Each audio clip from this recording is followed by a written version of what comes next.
Hi, I'm Vijay. So we have our placed candidate Vidyasagar here.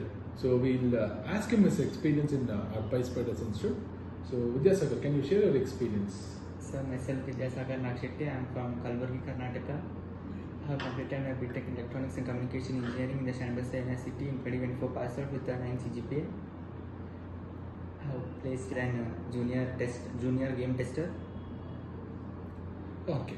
So when did you join the institute?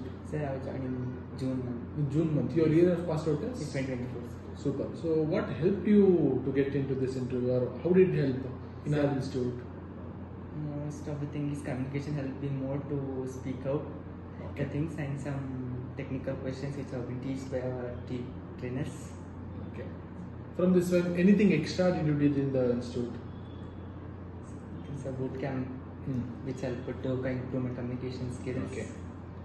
Most of the time I spent my time in the institute itself from morning 8 to evening 8:30. Super. See, since he is also from someone from 24 passed out and he has also joined in recent June month, within 1.5 to 2 months he got placed. So if you put your efforts more, you will also get placed. Okay. So I think so from our side, this is the all the best for you and then congrats. Thanks. Okay.